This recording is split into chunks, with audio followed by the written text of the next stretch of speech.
Okay, this is the M1A2 Abrams. She's pretty much done. There are still two things that I'd like to do to it. One is I would like to do something with the two machine guns and make them better. And the other, I'm thinking about putting an IBU2 in it to get the proper engine sounds. You can see that we've added some stowage. The extra wheel there that I had because I put on metal wheels. The hardest part on that was removing the nuts to put holes in it, because it wouldn't be hanging on the side with lug nuts on it, you know. I don't know how accurate this is, but I just kind of scratch built a little antenna base there, and then used 0.5 millimeter or 30 thou. It's actually not 0.5 millimeter. Anyway, it's 30 thou evergreen styrene rod that I turned black with a Sharpie. I just think that it gives a more realistic effect than the steel ones do. Okay, there's a good shot of the armored glass. That stuff was a real pain. Also on the driver's periscopes. I'm also going to change this number 61 to read 23, which would be the proper marking to go with the markings on the front of the tank, which would be the 2nd tank of the 1st Platoon of Charlie Company of the 1st to the 37th Tank Battalion, 1st Armored Division. She is still on stock electronics, so she still has the wrong sound set, which is one reason why I'm considering an IBU2. But as for the newer hang-along electronics, the ones that came with this Sherman have up-down on the barrel, which is pretty cool, and they both have volume and smoke control from the transmitter.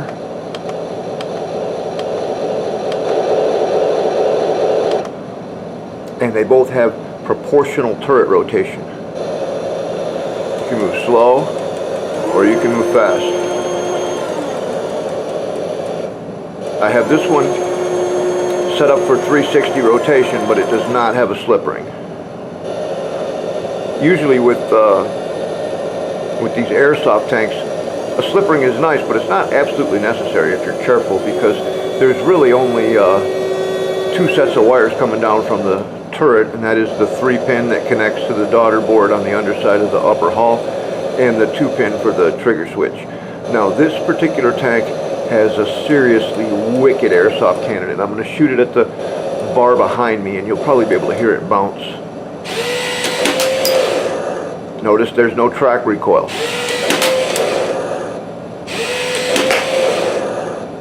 If it did still have track recoil, that would look like this.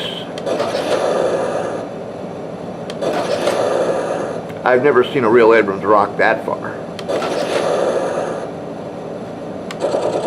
Machine gun works well. The other machine guns are not really anything to write home about, but we'll see what we can do about changing that, maybe making them a little bit better. On the stock electronics, the tank runs fairly well. All of the functions work well. The barrel on this one still has to cycle through all the way down to go all the way up. But like I said, the turret rotation is very good.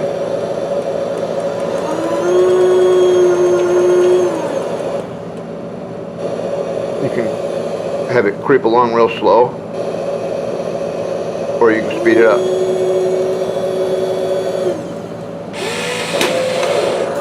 I can see those BBs coming out the end of the barrel on the camera. I think we're out of ammo. Or, you know what, I know we're not out of ammo. But one thing about removing track recoil is that it does interfere with BB flow. So when it doesn't shoot, a lot of times